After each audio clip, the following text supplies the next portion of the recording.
We're going to move the truck over to the lift to do the front suspension. It's going to make it a lot easier for us to do.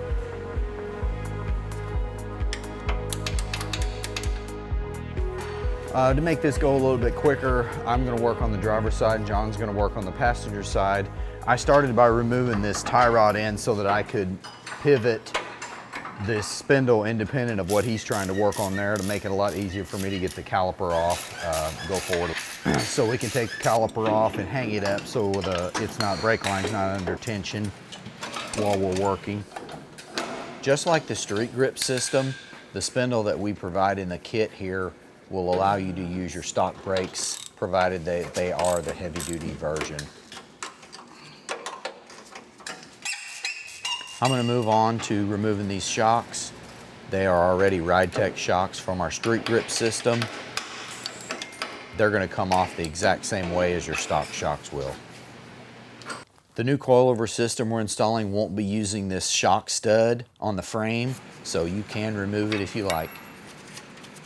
Always use a spring compressor. Our truck has the street grip kit on it, so we have short springs on there and they're going to drop right out, but your stock springs are going to be a lot longer and they're under a lot more tension, so always use a spring compressor. I'm going to take these alignment shims out and save them.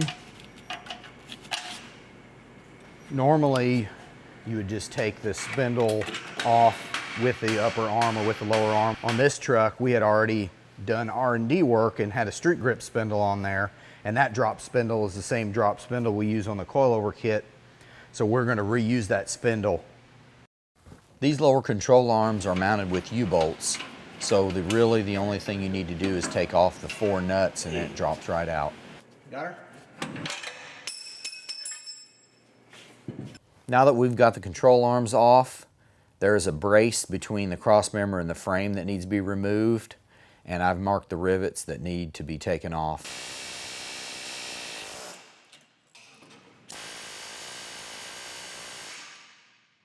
These braces not only use rivets, they also have bolts on the frame rail that hold them on.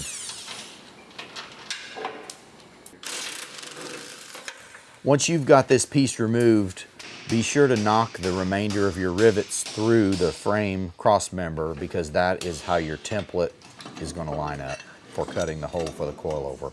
We provide templates for both sides, driver and passenger. So after you've got your rivets knocked through, all you need to do is line up the holes, mark the center for cutting out for your coilover. Just like the C-notches, there are many ways to cut these holes. We did have a plasma cutter available, so that's what we used. The top of this cross member needs to be completely flat for our new bracket to mount correctly. There may be a little trimming that needs to be done after your initial cut. Our bracket has a capturing area for the head of the bolt, and when you push it down in there, you don't have to hold it from the back side of the frame rail, so it's a nice addition.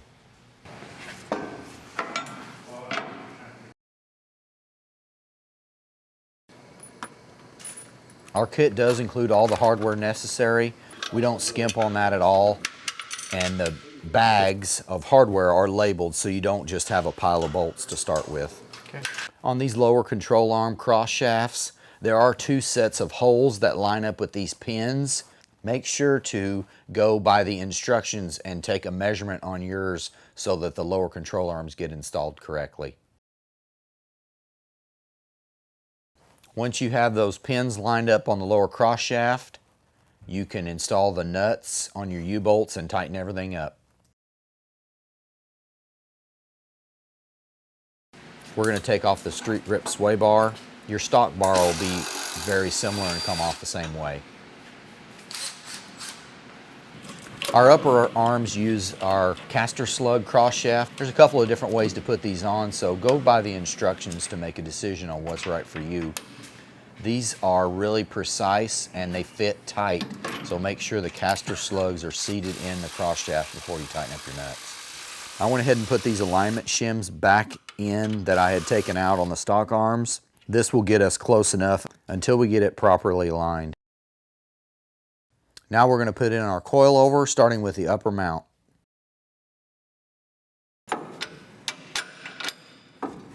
see? Yeah.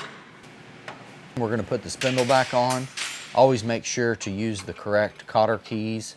I always like to use new cotter pins no matter how good a shape the old ones are.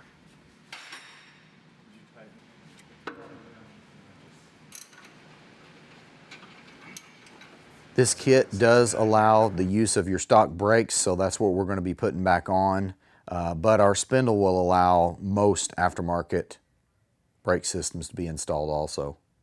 It's always a good idea to grease these ball joints even though they're new.